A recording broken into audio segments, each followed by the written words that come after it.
자, 우리 기도하심으로 수야 성사권 시작하도록 하겠습니다. 기도하겠습니다. 하나님들 저희로 하여금 주님의 말씀을 사모하게 하시고 그 말씀에 귀를 기울이게 하시니 감사를 드립니다. 이 시간 공동 서신에 관해서 같이 이야기 나눕니다. 성경 안에 들어와서 우리에게 진리를 전해주는 그 말씀 가운데 빠질 수 있도록 이끌어 주시고 그 말씀 속에서 주님의 진리를 만날 수 있도록 함께하여 주옵소서. 예수 그리스도 이름으로 기도드립니다. 아멘. 듣고요. 오늘은 공동 서신입니다. 공동서신은 여기 써 있죠. 이제 맨 첫 장에 보면은 야고보, 베드로, 전후, 유다, 요한, 일서, 이서, 삼서 등의 일곱 서신을 공동서신이라고 부릅니다. 그리고 이 편지들은 특정한 교회나 개인에게 보낸 것이 아니고 교회 일반을 대상으로 하며 주로 1세기 이후 100년에서 140년대 작품으로 여겨집니다. 보통 공동서신은 사람들이 대충 보거나 혹은 바울 서신에 붙어 있는 경우로 많이 이제 종종 해석하기도 하는데 그 공동 서신은 이제 공동 서신 나름대로의 그 의미가 있어요. 성경을 원래 이제 편찬하려고 다 모으잖아요. 성서를 모으면서 아마 처음에는 그 다양하게 그 예수님의 행적을 기록한 거를 처음에 모으고 그 다음에 이제 여러 그 당시에 가장 영향력 있었던 바울의 서신서들을 또 모으겠죠. 근데 그러면서 읽어보겠죠. 이제 성서 하는 사람들이 읽어보면서 뭘로 할까 고민을 하겠죠. 그러면서 그 바울 서신을 하고 다 읽어봤겠죠. 그 다음에 당시 또 유통되던 당시 널리 읽히던 서신서도 보고 이 서신들을 뽑아서 그 성경에 넣게 됩니다. 사람들이 연구를 해요. 그러면 왜 이 서신서들이 성경에 들어왔을까? 이 서신서들이 어떤 가치를 가지고 있을까 연구를 하거든요. 그래서 그 요새 나눈 거예요. 그러니까 바울의 새 관점처럼 공동서신의 새 관점도 연구를 같이 해요. 왜냐하면 사실 바울 서신사가 워낙 세고 중심에 이르다 보니까 나머지는 기타 서신이라고 해가지고 이제 좀 짜투리 뭐 하는 걸로 오해를 많이 한단 말이에요. 근데 그렇게 안 하고 대충 연구를 하면서 어떤 얘기를 하냐면 아마 이제 그 당시 가장 교회로서 서신서로 강력했던 바울 서신을 편집을 넣으면서 사람들이 생각을 했을 것 같아요. 바울은 사도적 전통을 잇거나 또 유대교의 전통을 잇는다기보다는 자신이 새로 만난 예수님에 대해서 그리고 이방인 그리스도인들에 대해서 그리고 이방인 그리스도인들의 목소리를 그들에게 전하고 또 서로 간의 화합을 위해서 애를 썼던 거고요. 또 우주적 그리스도인은 뭐 다양한 거대한 담론으로 봤는데 예, 그렇게 읽었단 말이에요. 그리고 바울이 경험하다 보니까 주로 어떤 얘기를 하냐면 이제 믿음에 대한 얘기 많이 하잖아요. 오직 믿음으로만 구원을 받습니다. 이런 얘기를 한단 말이에요. 그러니까 성서를 편집하는 과정 속에서 사람들이 읽어보면서 이제 아 그러면은 이 바울은 원래 성서를 쓰기로 생각한 게 아니니까 서신서니까 그러면은 이 서신서와 그리고 그 읽었던 예수님의 행적을 아는 사람들이 고민을 해가면서 아마 밸런스와 균형을 맞추려고 했던 것 같아요. 그러니까 바울 서신에서 부족한 부분들을 잘 가지고 있는 그 서신서를 넣기 시작을 해요. 네, 그러면서 당연히 그 서신서는 바울과는 다르게 사도적 전통을 가진 거를 가지게 됩니다. 그래서 뭐 야고보, 예수의 형제 야고보라고 이야기하는 야고보나 베드로나 유다나 요한으로 이루어진 이제 그 당시 사도적 전통을 가진 큰 공동체의 리더가 되는 사람들의 이름을 딴 그 서신서들을 가지고 오게 되는 거죠. 그래서 그 내용들이 우리가 보기에는 바울과 대치되네 혹은 바울과 부딪히네라고 생각할 수 있지만 사실은 그 당시 입장에서는 바울이 그 바울 서신만 봐서는 편향될 수 있기 때문에 거기에 밸런스를 맞추고 그리고 예수님의 복음, 바울이 넣지 못한 예수님의 복음을 넣기 위해서 서신서를 넣었다라는 게 요새의 그 대세입니다. 요새의 트렌드, 어떤 신학적 경향이라고 볼 수 있습니다. 그래서 나오는데 근데 100년에서 140년이니까 사실은 얘기한 것처럼 뒤에 보면 이제 그 133페이지 교회 조직화라고 써 있습니다. 그리고 그 배경이 이렇게 써 있어요. 당시 교회는 이미 조직과 구조가 갖추어졌다. 로마와의 대전쟁으로 예루살렘 성전이 파괴되고 유다가 멸망했다. 그러나 그 이후에도 대로마 항쟁은 그치지 않았다. 계속되는 항전과 로마에 의한 보복이 상존했다. 당연히 유대교도 생존의 위기를 맞이했다. 이런 배경 속에서 일부는 안식일과 할례, 율법 준수 등의 유대적 요소를 더 강화하는 쪽으로 방향을 잡았고 일부는 이방인과의 갭을 없애고 세계화된 새로운 유대교의 형태로 전환하게 되었다. 후자가 바울의 방향이었고 이는 기독교회를 형성하는 중요한 토대가 되었다. 그렇죠. 그러니까 전혀 다른 길로 이제 가기 시작을 하는 거죠. 이방인과 더불어 함께 가는 걸 가려고 했다라고 써 있고요. 이게 바울 신학이기도 합니다. 동시에 또 유대교인들 중에서는 당연히 끊임없이 원론적으로 저항하고 부딪히던 사람들이 있었죠. 근데 그 사람들은 어떻게 되냐면 결국은 이제 다 로마와의 항쟁 가운데 무너지고 넘어지는 상황이 벌어지게 됩니다.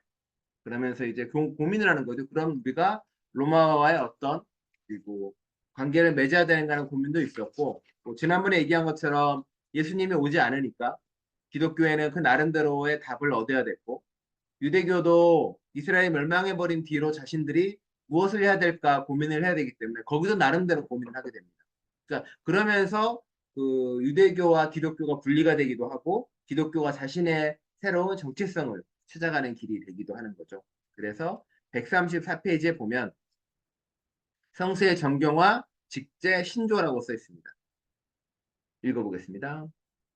한편 성서의 정경화 작업도 진행되었다. 주 90년 얌니아 회의에서 구약 39권을 정경으로 확정하였고 이게 지금 주어가 없는데 이게 그 이때 얌니아 회의에 주최한 사람들은 바리새파 사람들.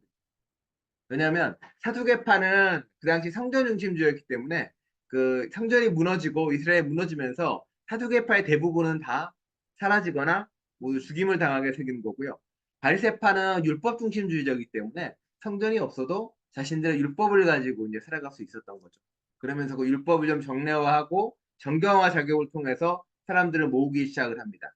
그래서 얌니아 회의에서 구약 36권을 정경으로 확정하게 됩니다. 이제 당연히 그 당시 하여튼 90년, 이 150년에는 유대교와 기독교가 이렇게 완벽하게 구분되던 때가 아니고요. 지금 쓰는 저희가 39권이 그건 거고 그게 아마 기독교는 이제 그 당시에는 또 히브리어로 된 게 아니라 그 번역이 된 것도 썼기 시작을 했겠죠. 이제 번역된 거를 하기도 합니다. 분들 보이시다니 이제 쓰기도 하기 시작을 합니다. 그래서 이제 교회도 그 이후로 신약 작업을 해요. 140년경에 영주주의 마르시오는 140년경 누가복음 및 110권의 바울 서신을 정경으로 인정합니다. 이게 그러니까 영주주의는 뭐 뒤에 나오겠지만 그리고 교회도 신약의 정경화 작업을 착수하여서 늦게 합니다. 325년에 니케아 공유에서 신약 27권을 확정합니다. 니케아 공유에는 이제 정말로 이때는 이제 그 교회 리더들이 다 모여서 한 겁니다. 이때 이제 뭐 신조도 만들고 니케아 신조가 이때 등장을 해요. 그때 이제 당시 정경에서 제외된 문서들도 있었다 했죠.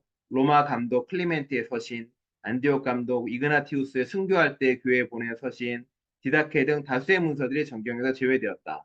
또한 교회는 성직자들과 교회의 신조도 확립하였다. 이게 니케아 신조가 확립된 거죠. 이제 앞에 사도 신조랑 쭉 이어가는 신앙 고백도 만들어지게 됩니다. 그래서 영지주의가 이제 발현하게 되니까 사실 거기에 반대되면서 만들어진 것들이 이제 신앙 고백들이거든요. 근데 또 보면 알겠지만 이게 325년에 신약을 만들었기 때문에 그 전에 얼마 안 돼서 쓰여진 것들은 이상하게 다 뺐어요. 그렇죠. 왠지 거기는 마그나티우스가 순교할 때 썼다라던가 클레멘트가 썼다던가 하는 이런 어떤 것보다는 아주 아예 오래된 것들을 주로 했기 때문에 왜냐하면 최근래 걸로 하면 논쟁이 심해지니까 맞죠? 현대사가 논쟁이 심해지듯이 그렇게 했고요. 그러면서 기독교회는 사실 영지주의랑 부딪히면서 이제 자신들의 그 정체성을 잡아가기 시작을 합니다. 영지주의에 대해서 어느 정도 뭐 혹시 들어봤다거나 알고 계신 게 있으실까요?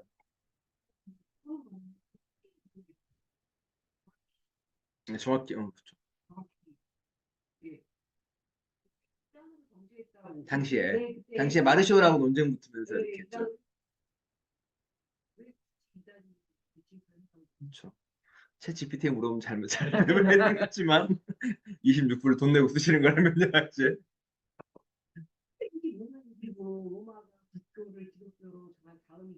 그렇죠. 예. 그 다음에 이제 하고 제대로 된 뭔가를 만들어서 그러니까 이제 모여서 회의도 하고 뭐 이렇게 되는 거죠. 학기 끝난 뒤에. 그러니까 그런 게 다른 거죠. 그래서 영지주의의 특징은 되게 복잡해. 신론도 다르고 여러 가지 많이 달라요.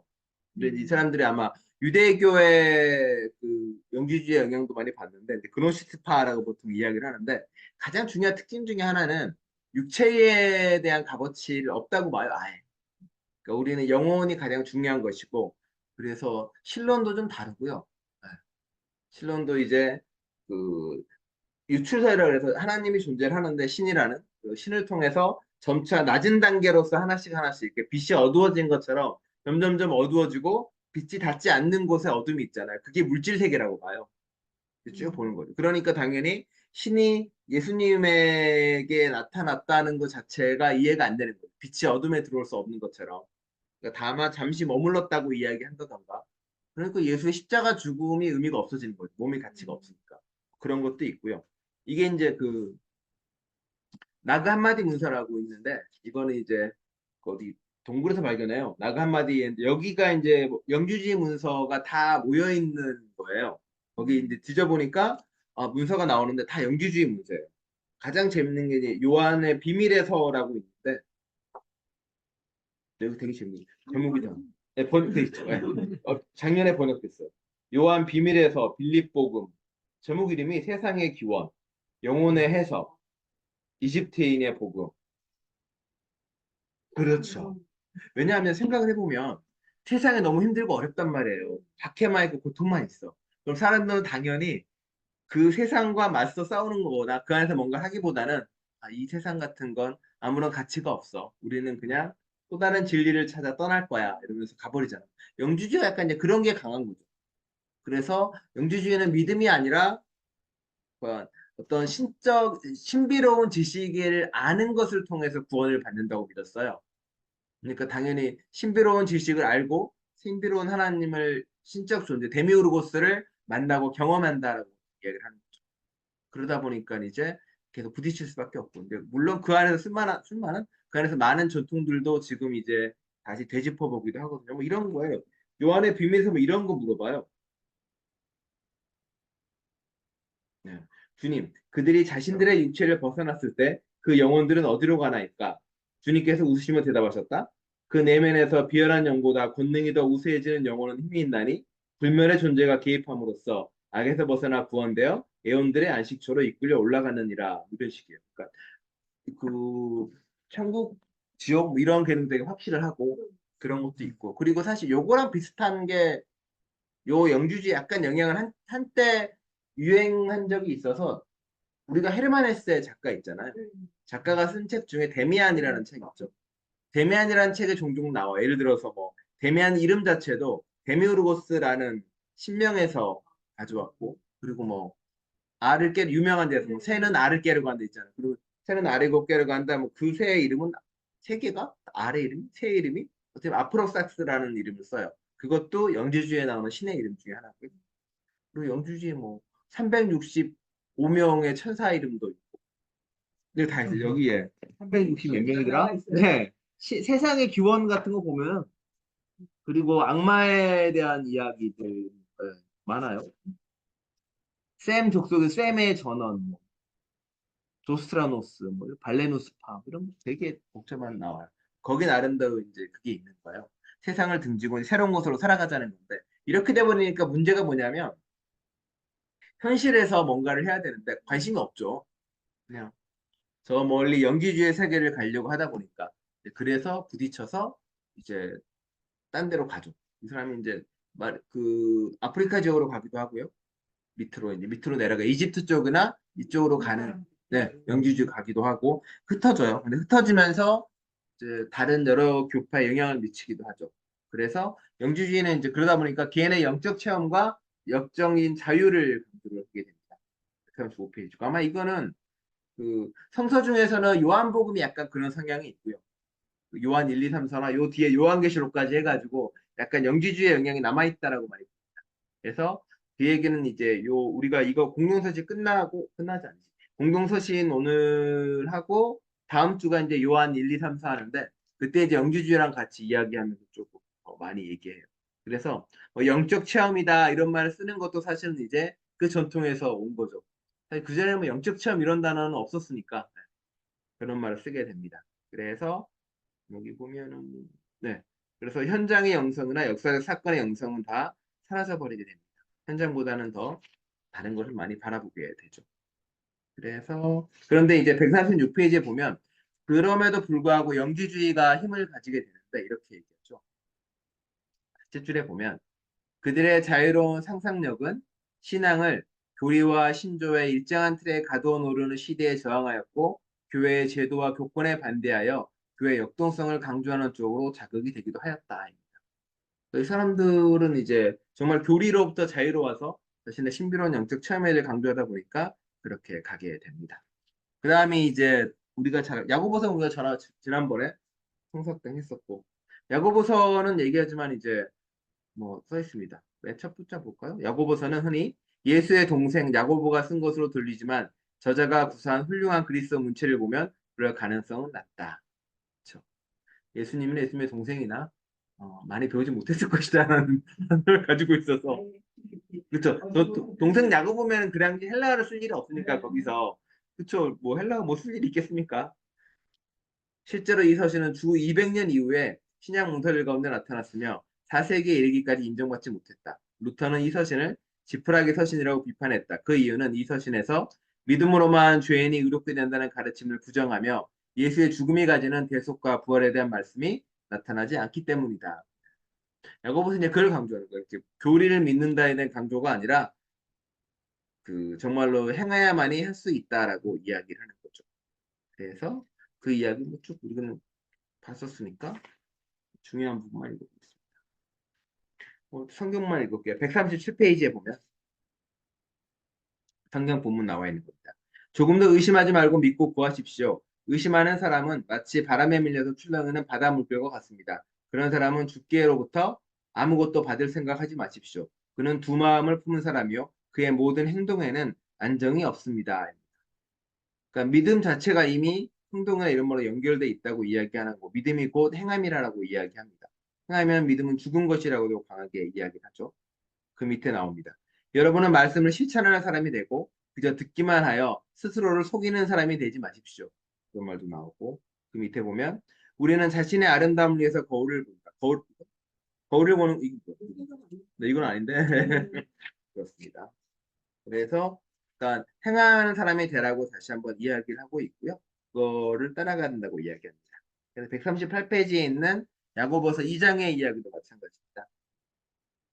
나의 형제 자매 여러분, 사람이 믿음이 있다고 말하면서 행함이 없으면 무슨 소용이 있겠습니까? 그런 믿음이 그를 구원할 수 있겠습니까? 어떤 형제나 자매가 헐벗고 그날 먹을 것조차 없는데 여러분 가운데서 누가 그들에게 평안히 가서 몸을 따뜻하게 하고 배부르게 먹으라고 말만 하고 몸에 필요한 것들을 주지 않으면 무슨 소용이 있겠습니까?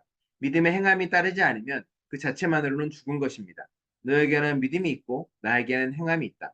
행함이 없는 너의 믿음을 나에게 보여라. 그러면 나는 행함으로 나의 믿음을 너에게 보이겠다. 믿음은 보이지 않는데 보이지 않은 거는 없는 거랑 마찬가지인 거예요. 보이기 위해서 우리는 행해야 되고 행함을 통해서만이 우리가 믿음을 드러낼 수 있고 알 수 있다라고 이야기합니다. 그러니 뭐 믿음이 행함이 따르지 않으면 죽은 믿음이면 죽은 믿음은 사실 아무런 가치가 없는 거죠. 그러니까 행하는 만큼이 믿음이 되는 거예요. 거꾸로 이야기하는. 내가 사랑하는 만큼이 내 믿음인 거고 내가 누군가를 섬기고 돌보는 만큼이 내 믿음이죠. 나머지는 관념적으로 존재하는 거나 나 그렇다라고 하는 것은 아무런 가치가 없다라고 이야기를 합니다. 그래서 이렇게 좀 그렇게 자 139페이지입니다. 두 번째 달라 질문입니다. 우리가 각자를 부르시는 하나님의 음성을 어떻게 듣는가? 어떻게 응답하는가? 어떻게 듣고 어떻게 응답하십니까? 자 우리 하나님의 음성을 듣는 노하우를 각각 이야기해 주시죠. 자, 역시나 우리 김선태 입사님께서 하나님의 음성을 듣는 노하우를 알려주시면 네. 이런 노하우가 있으면 얼마나 좋겠습니까? 그럼 주로 어떻게 이게 하나님의 음성이 내게 하는 얘기 같아 혹은 뭐 와 하나님의 진리야 라고 아내의 음성을 들으면 야 이런 식으로 빠져나치는데 야 와. 하나님의 음성이지만 아내의 음성을 하나님의 음성으로 듣겠다. 성경이나 이런 거 볼 때는 어떠세요? 그러면 뭔가 깨우침이 와서 그러죠. 깨우침이 있는데 깨우침에 있는 것도 있지만 자꾸 이렇게 잘 이해가 안 돼가지고 이건 뭘까 하는 그런 GPT 것들도 있어가지고 요새는 이제 그런 게 있으면 AI한테 알겠지만 AI가 되게 일반적인 얘기만 해요. 어떤 아니, 학문적이고. 그래도 네. 지난번에 그 이름에 대해서, 하나님의 이름에 대해서 예. 물어봤는데, 네. 어이, 설득력 있게 대답을 아, 그래요? 했어요. 제가 그 기도할 때 쓴 게 그거거든요. 음. 그 대답을 해준 게, 대답을 해준, 베스트셀러에 근데, 야, 이거 정말, 드디어, 야, 맞는 말일 것 같다. 그런 생각이. 아니, 근데 난 느낌에 아마 다음 기도 맡기면 물어보겠죠. 추수감사절 2024년 상황과 세계의 설정의 상황에 맞는 기도문을 써줘. 이러면 쫙 나오겠네요. 아니, 그렇게는 아니고요. 아, 제가 그렇게는 아니고. 쓰는데 성경을 읽다가 의문이면 이렇게 성경을 찾아봐도 이해가 이제 안 되는 맞아요, 부분이 있어요. 맞아요. 이거를 물어봤는데 그게 이제 엉뚱한 얘기를 하면 아, 그렇진 야야야 않죠. 이거 이상한 소리 하네 그러는데 음. 상당히 설득력 있고 논리적으로 얘기하니까 그래? 하고 이제 일반적인 얘기는 되게 공감이 잘해주더라고요. 공감이 가죠. 일반적이고 보편적인 얘기는 되게 잘해주고, 좀 더 깊이 들어가는 얘기는 아직 더 데이터가 쌓여야 되겠죠, 그거는. 구글 북스를 다 집어넣는. 김현수 사님은 어떻게 잘 들으시나요? 바꾼 알죠. 보통 때는 왜냐면 그걸 대강은 알잖아요. 하나님이 뭘 원하는지를 아는데 네. 그걸 못한다는 걸 이미 그걸 내가 알고 있기 아, 때문에 약간 아, 죄책감이 항상 마음속에 있으니까 그럴 수 있겠네. 그거를 그렇게 뭐 깊게 생각을 안 하는데 예, 이런 그 뭐 책을 통해서라든지 아니면 목사의 설교를 통해서 뭐 그런 식으로 해서 다시 한번 이제 듣긴 하죠. 근데 들을 때 뜨끔뜨끔 하는데 그걸 실천하기 좀 쉽지 않죠. 어떻게 응답하는가를 들어보시죠. 네. 어떻게 응답은 하십니까? 남주씨. 근데 기도할 때 약간 이제 그렇게 기도할 때 그런 식으로 기도하죠.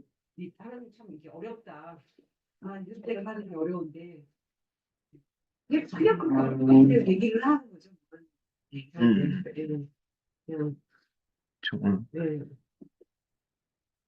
음성 듣는, 그러니까 영지주의자들은 사실 그 음성을 듣기 위해서 여러 가지 방법을 하거든요. 어, 다양한 것부터 해서 알기 위해 깨닫고 만나고, 사실 뭐, 기독교에 많은 것도 그렇게 하죠. 홍성기도 한다던가. 그게 안 되면 이렇게 하고 저렇게 하고, 예배도 드렸다가, 금식 기도도 했다가, 철야 기도도 했다가, 다 이제 그런 것들이 그 예시 가운데 만들어 있는 거죠. 그래서 여기 보면은 이제 139페이지에 보면 그 아까 그 질문 밑에 이런 말 나와요. 우리는 훌륭한 방향을 잡고 있고 정말 진솔한 하나님의 말씀을 듣고 있다 하더라도 그 부르심을 따라 나서는 행동이 없다면 헛된 것이다. 순전하게 그 말씀에 반응해서 작은 실천이라도 행하는 것이 중요하다. 더 이상 이론이 아니라 이제는 누군가 나서서 내가 할 수 있는 작은 몫을 찾아야 된다라고 이야기합니다.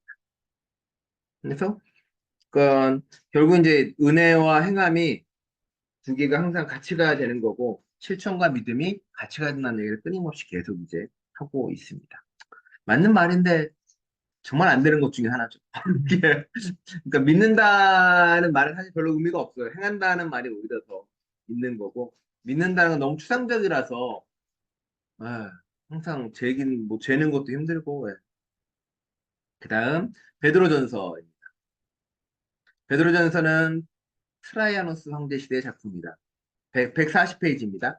이때는 크리스천에 대한 전면적인 로마의 박해 시대이다. 단지 크리스천이라는 이유 때문에 원형 경기장에서 사자법이 되고 십자가형 사형을 당했다.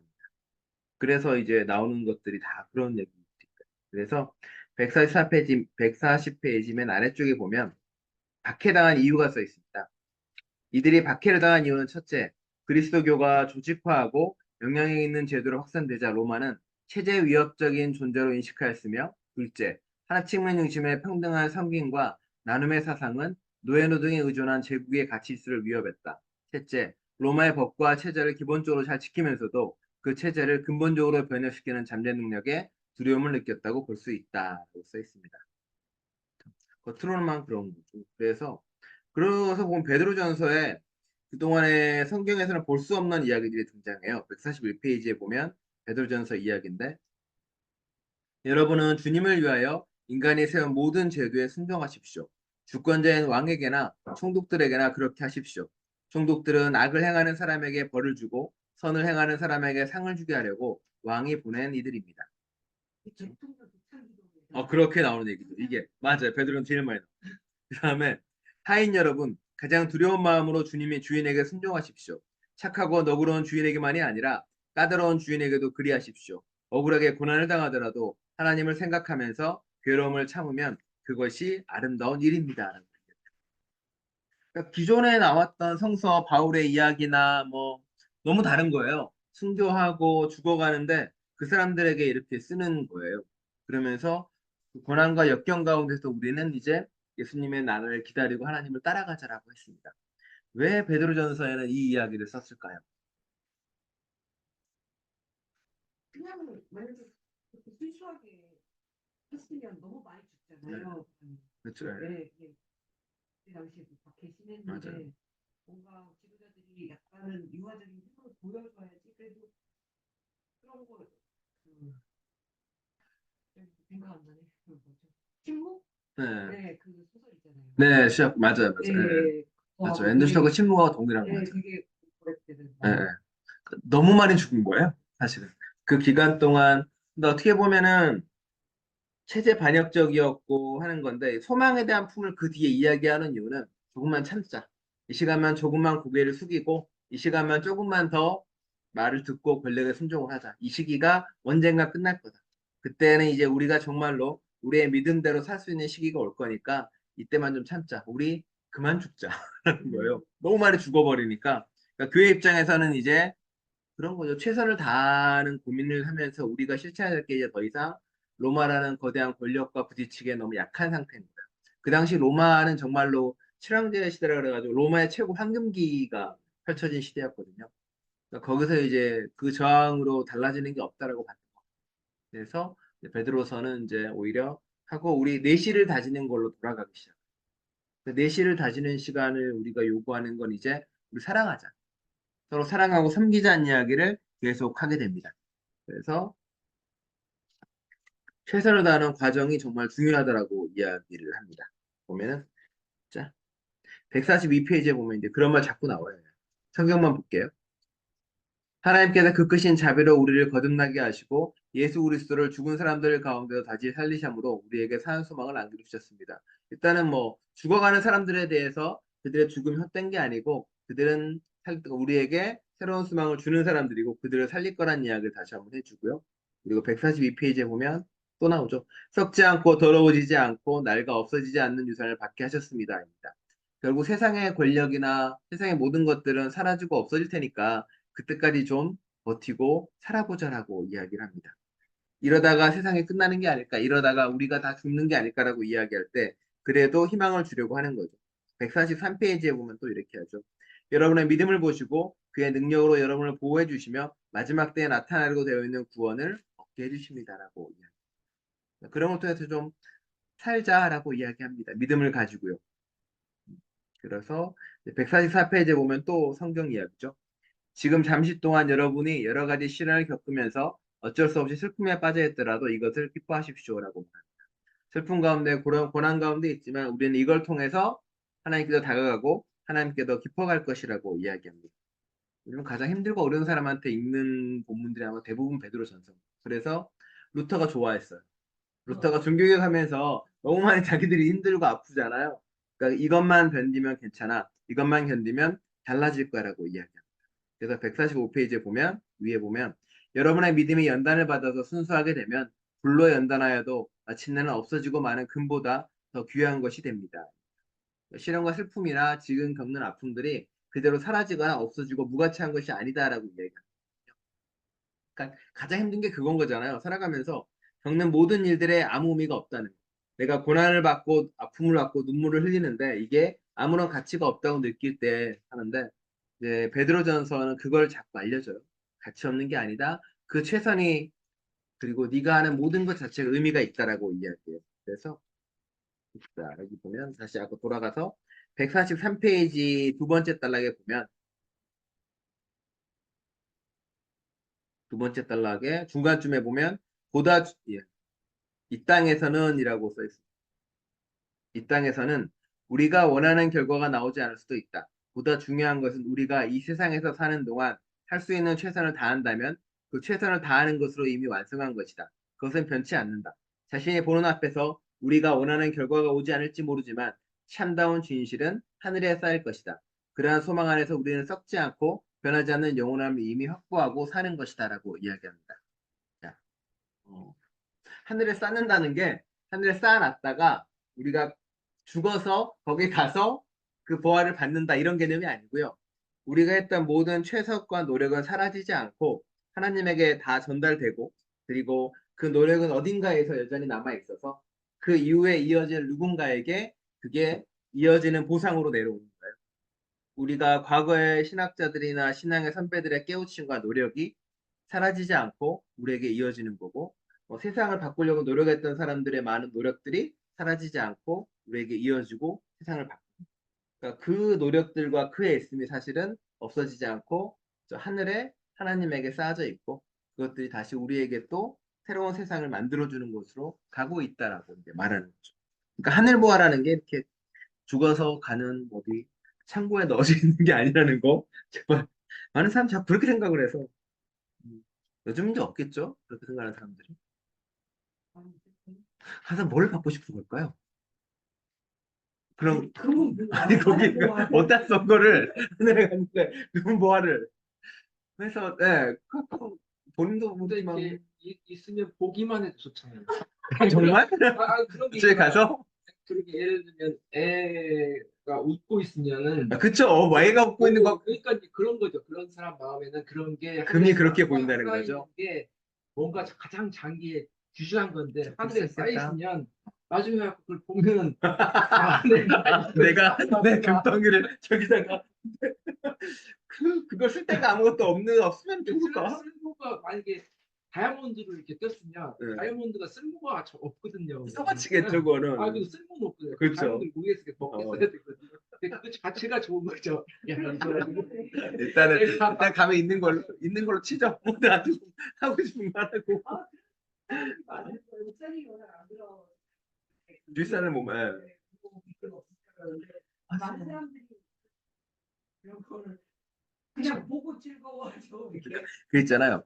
들의 백합화를 보라 솔로몬의 옷보다 훨씬 낫다라고 이야기하죠. 그게 사람이 이해가 안 되잖아요. 왜? 솔로몬의 옷이 이것보다 훨씬 나은데? 공중나는 새를 보라 뭐 먹을 걸 제가 먹은 거 끽해야 뭐 별거 아니에요. 근데 그게 훨씬 낫다고 하는 얘기하거든요. 바꿔 말하면 뭐냐면 믿음은 이것보다 이게 더 낫다고 바라볼 수 있는 거예요, 사실은. 예, 그 믿음인 거지. 그러니까 다른 사람 보면 그건 말도 안 되는 이야기인데 뒤에 보면 우리의 믿음은 솔로몬의 옷보다 백합화가 더 아름답다고 보는 신앙인 거고 이렇게 진수성찬 남의 거 뺏어서 찰먹는 것보다 빌어먹더라도 새들도 빌어먹는 먹는 게 훨씬 더 낫다라고 보는 신앙인 거예요. 그런가? 그 빌어먹는 거 아니겠지 나름 비둘기만 묻어보니까 갈매기 뺏어먹는 거야. 그러니까 그 믿음인 거예요, 사실은. 이게. 그러니까 드레베카파를 보라 이런 거 자체를 보게 되면 그런 걸로 보게 되면 이제 저는 다른 영역이 그렇게 해서 본다라고 이야기합니다. 그러고 돌아서 그래서 이제 결국은 우리가 하는 모든 것들이 헛되이 사라지지 않는다는 믿음을 가지고 있으면 고통과 아픔도 우리를 딛고 나가게 하는 힘이 된다라고 이야기합니다. 그러면서 이제 결국은 앞으로 가자라고 이야기합니다. 그래서 145페이지에 보면 믿음에 대한 이야기도 해요. 그 믿음은 어떤 거냐? 그것은 예수 그리스도께서 나타나실 때 여러분이 칭찬과 영광과 명예를 차지하게 하려는 것입니다. 여러분은 그리스도를 본 일이 없으면서도 사랑하며 지금 그를 볼 수 없으면서도 믿으며 말로 다 표현할 수 없는 영광과 즐거움을 바라보면서 기뻐하고 있습니다. 이 베드로 전서와 후서는 것처럼 힘들고 어려운 시절이잖아요.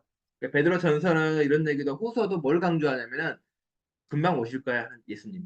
그러니까 힘들고 어려울 때 예수님이 오신다는 것은 희망에 대한 상징이거든요. 그것은 아마 이 땅에 주님의 나라가 이루어진다는 상징인 것이기도 하고 얘기한 것처럼 우리의 노력이나 이런 것들이 하늘에 계속 쌓아져 가지고 그게 언젠가는 이 땅에 이루어질 거라고 봤던 거죠. 그러니까 아마 힘들고 어려울 때는 그 메시지가 제일 힘이 되는 거잖아요. 그러니까 그래서 이제 그 메시지를 계속 전하는 거고 만일 평화로운 시기에는 이제 이런 얘기가 없죠.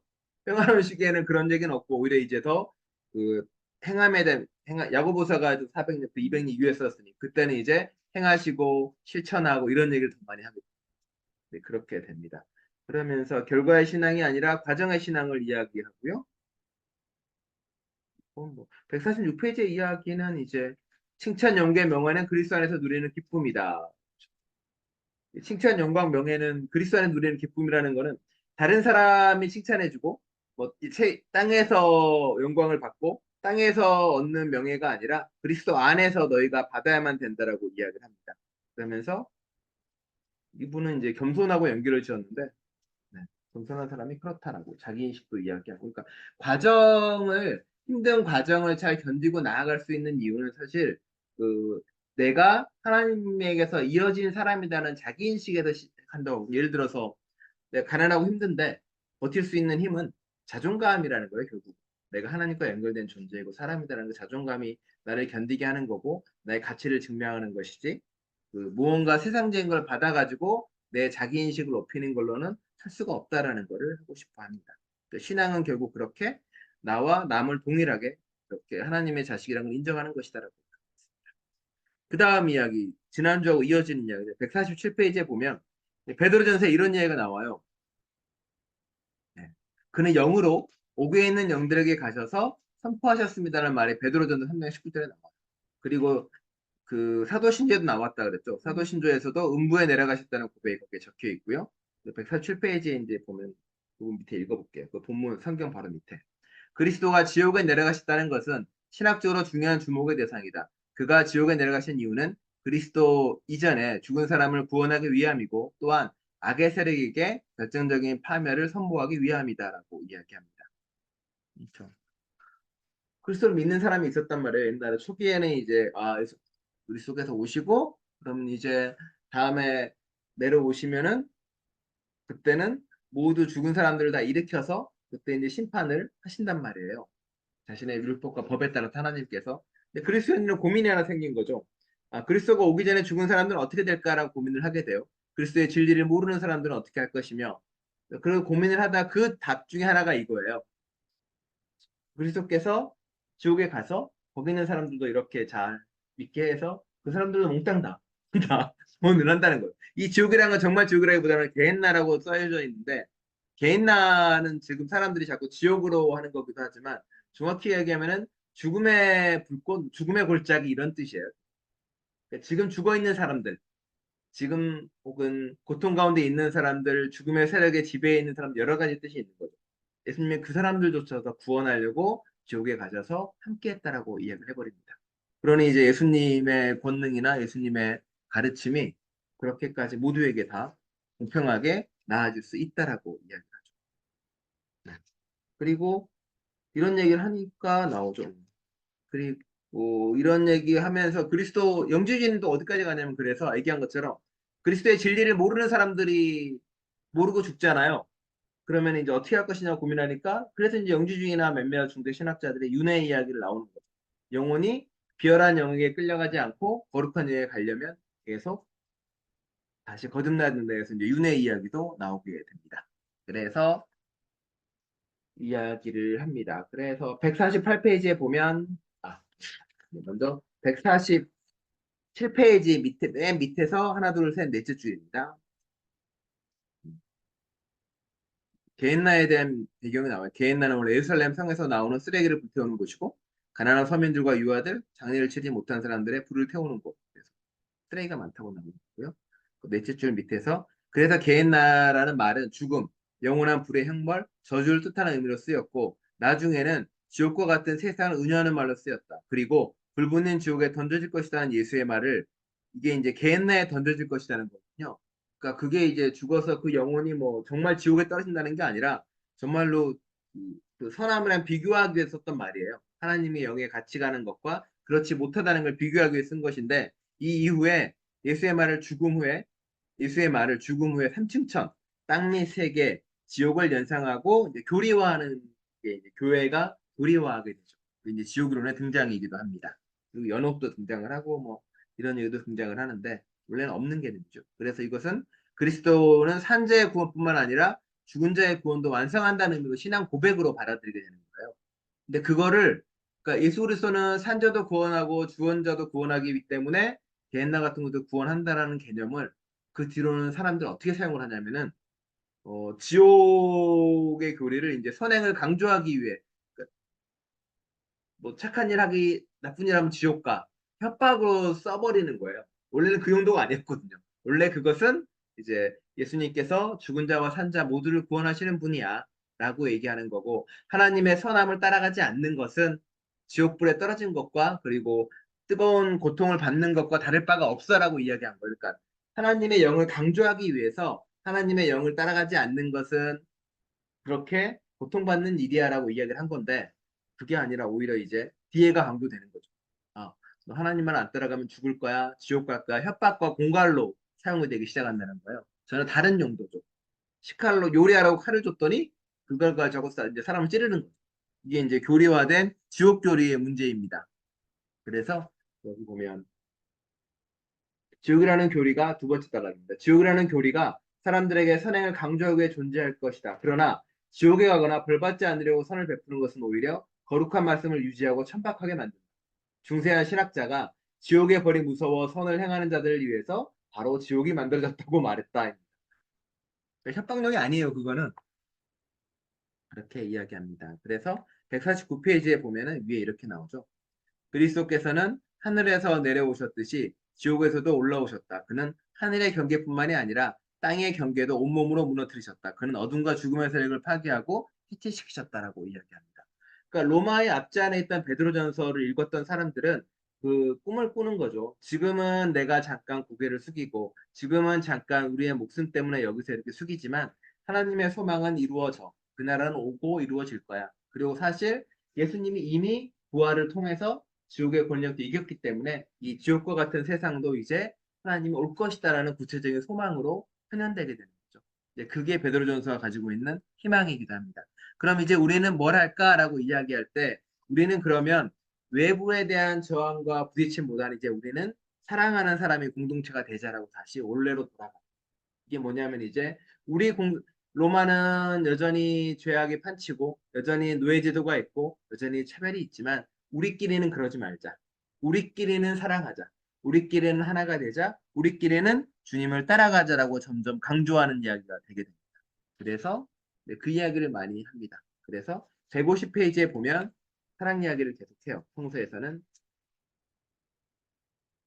꾸밈없이 서로 사랑하게 이르렀으니 순결한 마음으로 서로 뜨겁게 사랑하십시오.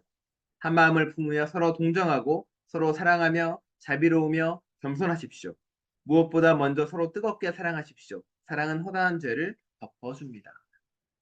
정말 힘들고 어려운 상황에 처하면 사람들은 이제 보통 두 개로 갈라지죠. 하나는 서로 피 터지게 싸우던가, 하나는 정말 뜨겁게 연대하면서 그 어려움을 이겨나가던가. 근데 민중목회를 하면 민중목회 산동네나 이렇게 가난한 사람 목회를 하잖아요. 그럼 대학교 때는 어떤 생각을 가지고 있었냐면 약간 환상이 있어요.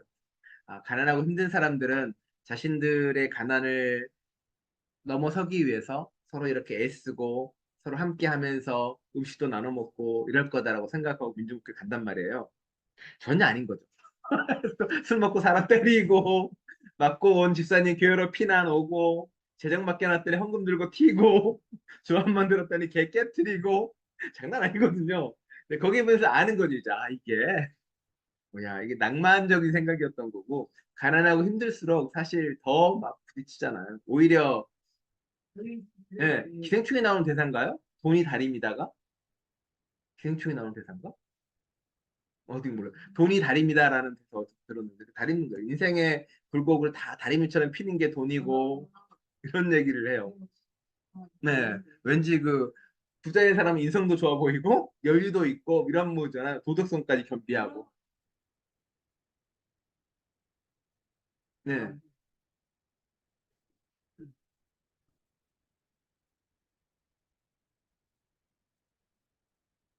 좋은 일 하기 쉽다. 아 맞아, 나 좋은 일 하기 싫다. 뭐 그렇다는 거예요. 예, 그러니까 그런 것들이 사실 이제 많이 벌어지니까 아마 베드로전서를 썼던 사람도 그런 심정이었겠죠. 힘들고 어려운데 서로가 부딪히기도 하고 갈등도 많으니까 우리 그러지 말고 힘들고 어렵더라도 여기서 사랑하며 버텨보자. 사랑하면서 잘해보자. 이렇게 하는 어쩌면은 되게 낭만적인 목소리이기도 하지만 당시 상황에서 되게 처절한 목소리였던 거예요. 싸우고 부딪히고 이런 상황이었으니까 이제 그런 상황을 계속 하게 됩니다. 그래서 151페이지에 보면은 맨 마지막 줄에 이렇게 이야기했죠. 그렇다면 베드로전서가 이런 박해 상황에서 서로 뜨겁게 사랑하는 말은 무슨 말인가? 이것은 가슴이 말랑말랑해지는 남녀 간의 사랑이나 가족 간의 사랑을 말하는 것이 아니다. 서로 다른 신분으로 이루어진 공동체의 사랑은 인간의 모든 차별에 저항하는 사랑이요. 태어나면서부터 어떤 민족, 어떤 신분, 어떤 계급으로 태어나느냐가 모든 인간의 운명을 결정하는 신문사에 대한 한 거이다. 그것이 사랑이 갖는 정치적 차원이다라고 이야기를 합니다. 그래서 결국 이제 힘들고 어려운 가운데서도 사랑하는 것 자체가 가지고 있는 힘이 있으니까 우리 그렇게라도 이 어려운 세상을 잘 건너가 보자라고 이야기합니다. 그게 베드로전서예요. 그러니까 뭐 낭만적으로 쓰여지는 그런 건 아닌 거죠. 그 이유는 이제 153페이지에는 이분께서 되게 심플하게 두 개를 요약을 해놨는데 네. 베드로후서. 베드로후서는 2세기 전반기의 작품이며 공간복음과 바울서신을 경전으로 하고 있다. 베드로후서는 재림을 의심하는 사람이 희망을 거듭 되새기도록 하는 것과 하나님께서 더디 오시는 것은 회개할 수 있는 기회를 주기 위한 것이니 흠없이 살라는 것을 부탁하기 위해서 쓰였다. 그렇죠. 고난과 아픔이 있으니까 이제 제발 우리 그러지 말고 그걸 잘 견뎌내며 살아보자. 우리에겐 희망이 있다라고 이야기합니다. 또 베드로후서는 영지주의자들인 거짓 교사와의 싸움을 위해서 쓰였다. 그리스도 중심주의에 대한 반발로 영지주의자들은 인간의 자유를 말한다. 이것은 인간의 삶의 역동성을 주는 것 같으나 결국은 아무런 실천의 이것도 제시하지 못함으로 인간을 사변화, 개별화, 비역사와 무력화시킨다. 영지주의는 이제 개인을 강조하다 보니까 개인의 어떤 걸 따라가다 보니까 현실은 무시하고 개인의 어떤 어디 사막으로 들어가 버리는 거죠. 나는 저기 가서 할래. 저 산꼭대기에서 나 혼자 디날래 이런 식으로 이제 돼버리는 상황을 이야기하고 있습니다. 그다음 유다서입니다. 유다서의 저자는 야곱의 형제 또는 예수의 형제인 유다의 이름으로 쓰이지만 유명 필명의 가능성이 높다. 이것은 사도들 시대 최고 후대 기록이다. 그리고 영주주의 싸움에서 믿음을 지키기 위해 쓰여졌다. 뭐이 당시 이제 영주주의랑 뭔가 부딪히면서 치열했던 것 같아요. 그 당시에는. 왜냐하면 힘들고 어려운 사회에 여기를 떠나서 우리끼리 뭐 좋은 세상 만들어 보자라고 쓰여진 시기니까 우리는 기본적으로 도마복음이 약간 이제 그런 경향이 좀 깊고요. 근데 도마복음은 예수님의 어록이기도 해서 애매해요. 거기는 여러 가지가 섞여 있어서 그 도마복음에서 영주주의적인 지식을 뽑아서 하는 사람도 있고 거기에 사실은 이제 뭐 그노시스트라는 이름도 나오긴 하니까 영적인 지식이라는 뜻이니까 그렇게 하기도 했고 그걸 통해서 이제 영주주의랑 계속 부딪히기도 합니다. 그리고 이제 그래서 되게 재밌어요. 다음에 기회가 나면 재밌을 수 있는데 그게 보니까 이런 게 재미있을 네. 재미있겠네요. 가만히 생각해 보니 네. 이런 거에 뭐 여러 가지 질문에 답도 많고. 이게 그럴지는 네, 구세주와의 대화 뭐 대부분 그런 거예요. 요한 비밀에서 바울의 묵시록 뭐 베드로와 열두 사도의 행전 우리의 위대한 권능의 개념 이런 거예요. 실바누스의 빛 멜기세덱도 이야기가 있어요. 지식의 해석 다양한 게 근데 그래서 보면은 이거로 재밌게 잘 써져 있다는 걸 알 수 있습니다. 8시에 딱 맞추고 자 질문을 근데 질문만 이제 이 아까 보면은 그런 지배자에게 순종하는 얘기를 하잖아요. 있어요. 맞아요. 그러니까 옛날 구약에 보면 선지자가 그런 얘기보다는 그렇지만 나중에 걔들 멸망하고 네, 네. 희망적인 얘기를 하더라고요. 다시 회복되는 얘기. 근데 이거는 그냥 순종하라고 들어가 버리니까 처음에. 그리고 베드로는 뒤에 얘기 네. 나오죠. 약속의 시간이 올 것이고 믿음의 시간이 올 것이라는 얘기를 똑같이 하죠. 왜 그랬을까? 그런 생각이 되게 드는데 심플한데 당시에 있잖아요. 그거는 곧 한참 뒤에 쓰여진 거예요. 바꿔 말하면 무슨 말이냐면 이사야서나 이런 것들은 그 동시대성을 가지고 있는 문서가 아니에요. 그 후대에 그 사건을 기록하거나 후대에 이제 기록하게 되는 거죠. 그러니까 좀 더 객관적이보다 좀 더 거리가 있는 거예요. 그러니까 직접적으로 뭔가를 느끼지 못하는 거예요. 근데 베드로전서는 동시대성이 있는 거예요. 지금 사람이 죽어가고 있어요. 지금 박해를 받는 상황이에요. 그리고 편지를 쓰는 거예요. 그러니까 이거는 그러니까 그거는 예언서는 이제 많은 것도 이제 기록되고 편집된 거고 이거는 서신서기 때문에 지금 벌어지는 상황에 대해서 또 응답을 줘야 되는 상황. 누가 죽어가고 있고 누가 뭐 했는데 그런 거죠. 엔도 시라코의 친무에 보면 그런 거 나오죠. 신부가 이야기하거든요. 그리스도 이렇게 그림 그려놓고 밟으라고 이야기하잖아. 못 밟잖아요. 그 사람은 밟으라고 그러죠. 밟고 살아라. 살아서 네 할 일 하는 게 더 의미 있고 가치 있는 일이다라는 거예요. 그러니까 이 당시에 뭐 그 로마 황제한테 가서 뭐 절해라, 뭐 해라 하고 할 때 아, 싫어. 그래서 끌려가서 화형 당하느니 그러지 말고 그때 고개 숙이고 우리는 여기서 우리끼리 사랑하고 그 공동체를 점점점 만들어 가는 것이 그게 더 힘이 있고 더 놀라운 일이야라고. 물론 그것만 되냐 아닐 거예요. 그런 사람도 있었고 그 당시에 이제 유대교 막 시작했던 사람들은 철저하게 부딪히고 싸운 사람도 있었겠죠. 그 과정 속에서 아마 유대교와 기독교가 갈라지기도 시작했을 것이고 서로 간에 이제 증오도 있고 부딪히는 것도 분명히 있었을 것 같아요. 왜냐면 사실 뭐 서로 박해받는 처지에서 뭐 거기서 거기였을 테니까. 근데 그렇게 해서라도 이제 살아남으려고 애를 썼던 사람들이 안 죽으려고. 그럴 것 같지 않고 두 분이 순교하겠다는 제가 편지칠 것 같아요. 아 제발 그러지 마세요. 그거는 굳이 그걸 그 서신서에 이렇게 직접적으로 예, 서신서니까. 써가지고 예. 모를까봐. 아, 편지 보내는 거잖아. 제발. 야, 너 편지 보내는 거야. 이게 수화지 저녁에다가 저 죽지 마라. 라고 이야기. 저항을 하는 게 신앙이라고 생각하고 있어서 아, 그쵸, 맞아요. 네. 그냥 그거는데 그거는 그래도 그렇지 않아도 된다라고 말하는 거에 대한 어떤 사람들이 그럼 보게 되시면서 어떤 용서에 진짜 면죄부도 그러니까 일종의 본인이 괴로운 거예요. 본인이 내가 어떻게든 나가서 싸우고 어떻게든 저항해야 되는데 용기가 없단 말이에요. 용기가 없어서 이러고 있는데 그걸로 괴로워하고 힘들어하고 있을 거 아니야. 근데 그들에게 보내는 거죠. 괜찮아. 괜찮아라고. 그러니까 괜찮아한테 그렇게 하면 좋은데 저항을 할 수 없는 상황이 되면 정 안 해도 괜찮아 그러는데 굳이 그걸 순종해라. 그냥 그러니까 이렇게 약간 말을 할 때도 이렇게 긍정적으로 하지 말고 약간 이렇게 아마 부드럽게 그 얘기할 수 있는데 그만큼 순종하라고 하니까 조금 그만큼 강했던 것 같아요. 강하게 네, 박해 상황도 박해도 강했지만은 저항하는 사람들의 목소리도 그만큼 강했다는 거죠. 승리하겠다. 그렇게 강하니까 당연히 이쪽 목소리도 강하게 나올 수밖에 없는 상황인 거죠, 서로가.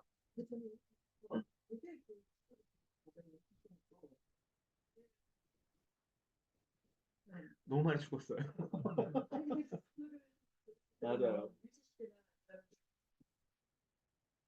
우리를 나치 시대 때는 그냥 목숨 걸고 건지고 그때 당시 그렇게 하는 사람들 나중에 뭐 난치고 뭐 그런 거 생각하면 이건 상당히 그 친구들이 그래서 이제 고민을 많이 이 당시에도 그러니까 뭐 고민을 많이 했겠죠. 저항하는 사람도 있었을 거고 부딪히고 싸우는 사람이 있었을 것이고 또 이 당시에 신앙을 위해 싸웠던 사람도 있었을 것이고 아니면 이렇게 다른 방식을 처음에 택했던 것 같아요. 그래서 지금 우리가 할 수 있는 건 뭘까? 이게 이 믿음은 뭐냐면 이게 금방 지나갈 거라고 믿었다.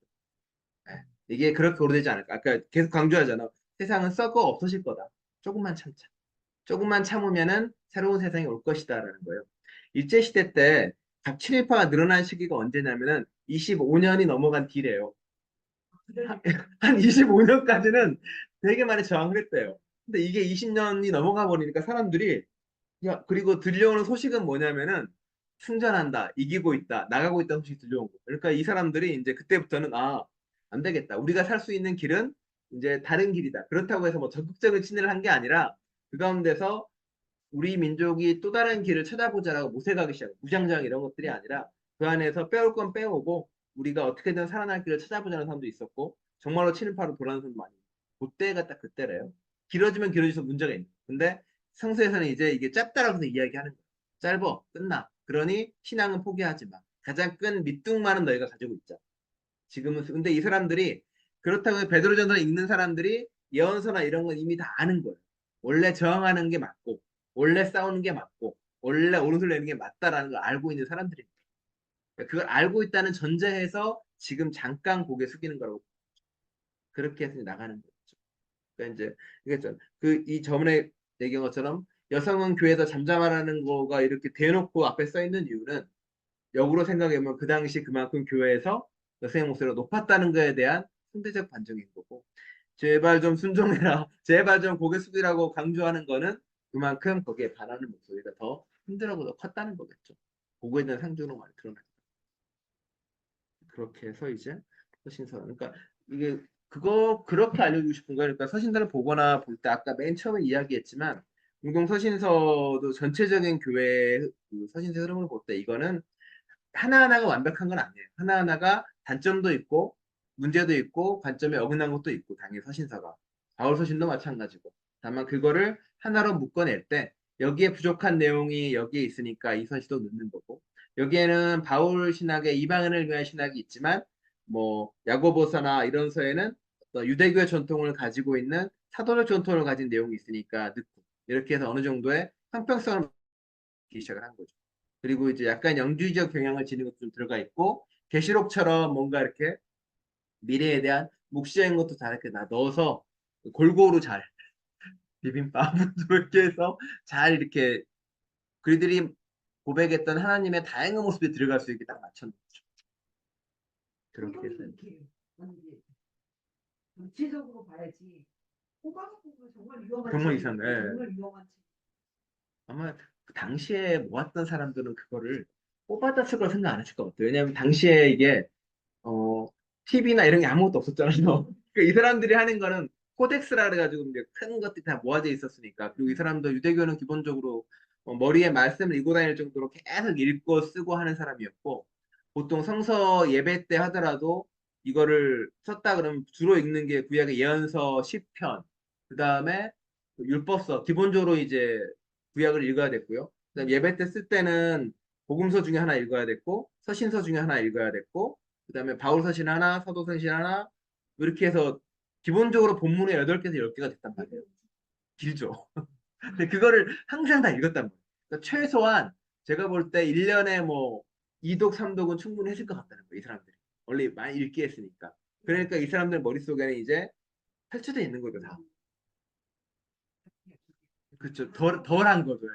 덜한 거예요. 그리고 예수랑 논쟁할 때도 예수님이 이제 강론하잖아요. 항상 올라가서. 그게 그 당시에는 목사가 있지 않았기 때문에 한 사람만 강론하는 게 아니에요. 내가 이렇게 했단 말이에요.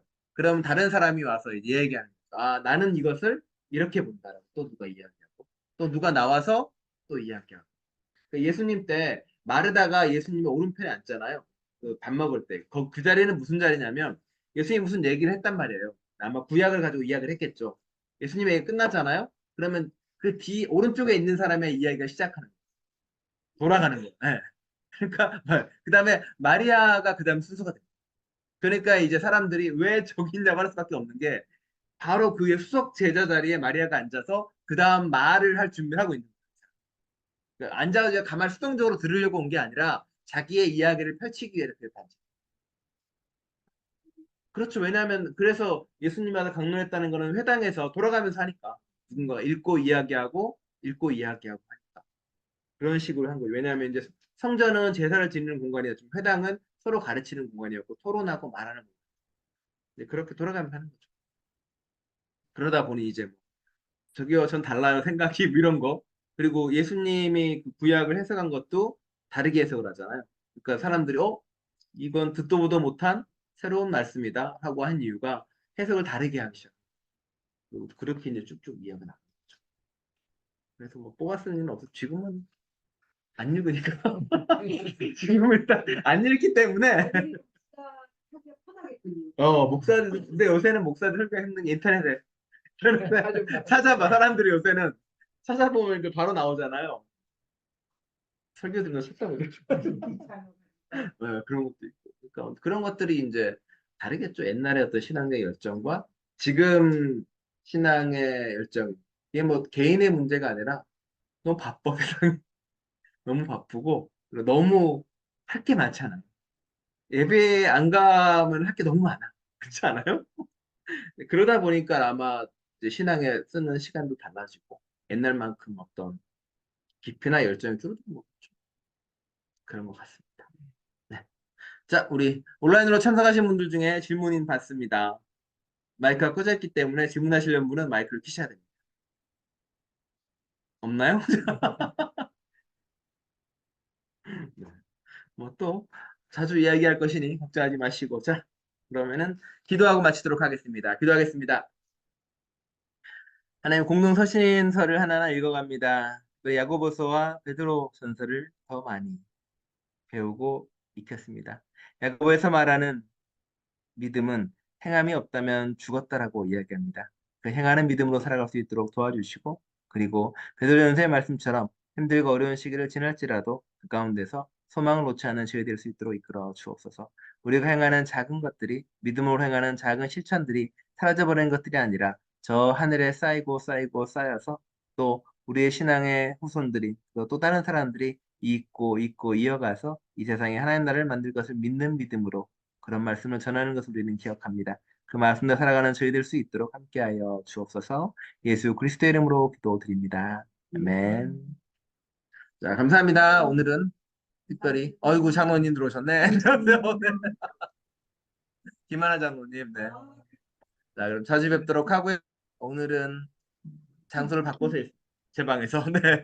안녕하세요. 안녕히 계세요. 네.